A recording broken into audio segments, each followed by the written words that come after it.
Trump didn't say who he was referring to when he mentioned a lingering stench at the FBI, but his comments came just hours after the New York Times dropped their report that Deputy Attorney General Rod Rosenstein suggested wiretapping Trump and invoking the 25th Amendment. The Times cites several people who were briefed either on the events themselves or on memos written by FBI officials, but not actually in the room when the suggestions were made.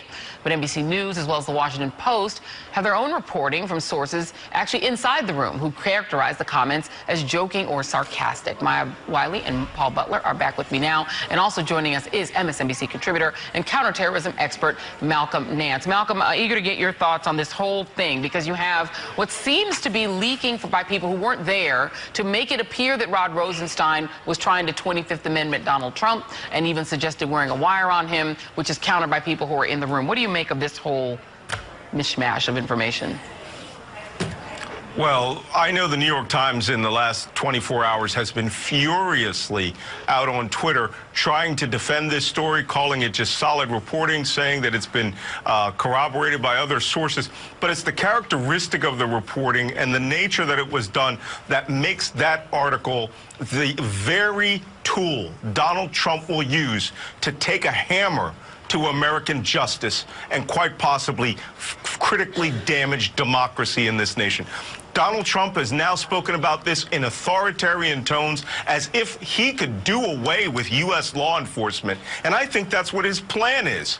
This is a damaging article. And they're journalists. That's their job. We're going to have to deal with the aftermath of it. But I think the repercussions of this are going to be historic. Yeah, it has seemingly given a pretext to if Donald Trump wanted to fire Rosenstein. Just stay with you for just a second, Malcolm. The NBC version of this story, the NBC News version of the story, says as following. Rosenstein was arguing with Andrew McCabe, then the acting director of the FBI, about the president, according to a senior Justice Department official. Quote, well, what do you want me to do, Andy? Wear a wire? Rosenstein asked at the meeting, which also included FBI lawyer Lisa Page, we've heard her name before, and 4 career DOJ officials, according to the senior official. One of the senior civil servants was Scott School, who would later go on to sign off on the firing of McCabe, the official said. The official and a source who was in the room characterized Rosenstein's remark as sarcastic. So what you're saying, I guess, Malcolm, is that you believe that a joking, sarcastic, potentially sarcastic remark is now being used by someone who wanted to characterize it to the New York Times in a way that would give Donald Trump the pretext to fire him. Well, the Times is defending that their characterization of this as being serious and not an offhanded remark, not a joke. But again, it doesn't matter how it was written.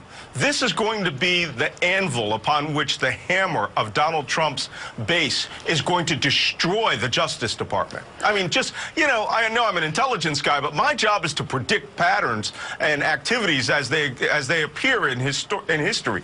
And this is just going to damage us.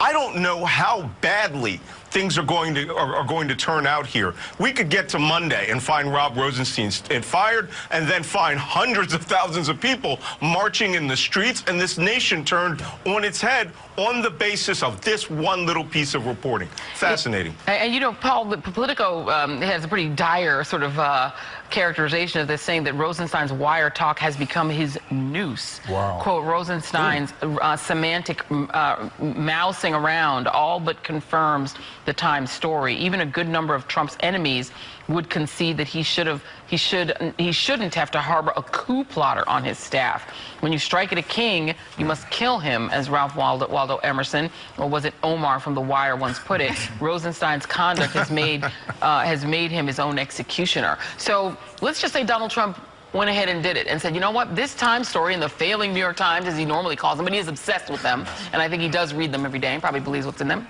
in the paper. He says, this is my pretext. He's out. Yes. Then what happens? So it's Saturday morning. Let's say we're looking at a Saturday night massacre, or Sunday or Monday.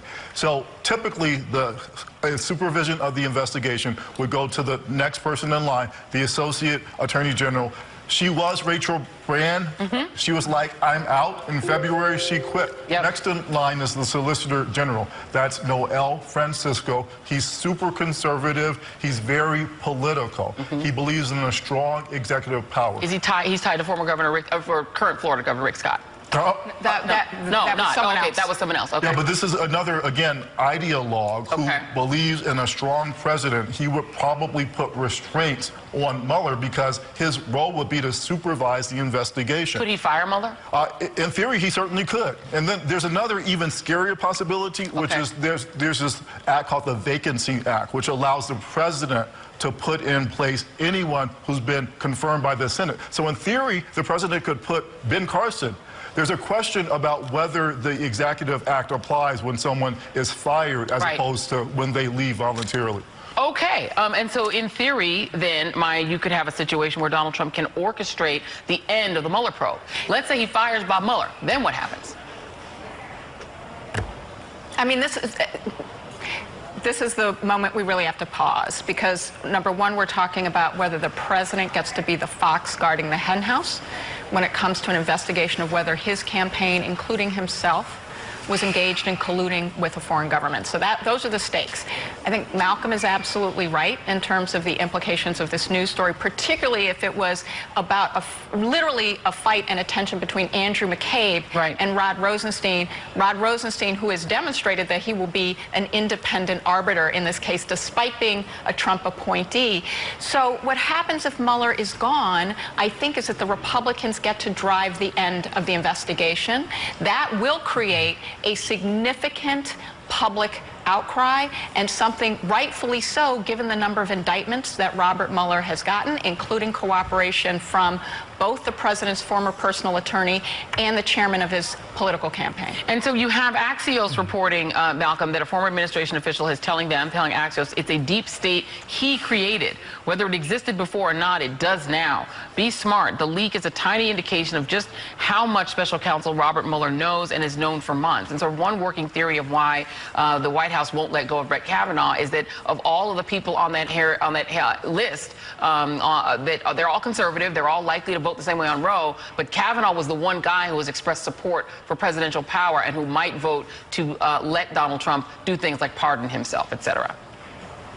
Well, they're absolutely right. But, you know, this deep state that they're worried about has one function as far as Donald Trump is concerned, and that is to make sure that justice does not apply to Donald Trump, his staff, or this White House. He is desperately paddling below the water here to try to stay out of criminal indictment. Look, no matter what you think about the Mueller probe, this started as a hunt for spies, for people, American citizens working with a foreign intelligence agency. And those people who lied to the FBI have been indicted. And we are finding there is an entire branch of government led by the president who is willing to destroy the system of government designed to protect us in order to cover for whatever crimes may lead up to him. This literally is a fundamental breakdown of the United States government. If he goes and takes that step, I mean, I don't know what happens after that. Yeah. You know what? Civil war? I mean, but certainly the United States will come apart. Period. Done. And I wonder if it now falls to because the most influential party on Donald Trump is Fox News. And so there's also an argument within Fox News about whether or not Donald Trump should take the step of getting rid of Rosenstein. Here is a bit of that debate. The president tonight should seriously consider whether Rod Rosenstein should remain on the job. I have a message for the president tonight.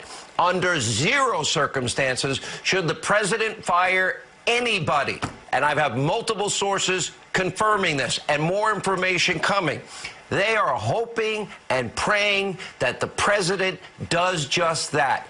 The president needs to know it is all a setup. Is the nation now turning its lonely eyes to Sean Hannity in hopes that he can prevent Donald Trump from firing Rod Rosenstein? They are, because the question Trump asked is, what if I do? What if I do fire Rosenstein? What if I get Mueller fired? What are you going to do? What are you going to do? And the answer is the Republicans probably aren't going to do anything. They're going to do nothing. Paul Butler, Maya Wiley, Malcolm Nance, thank you guys very much. Appreciate it. And coming up.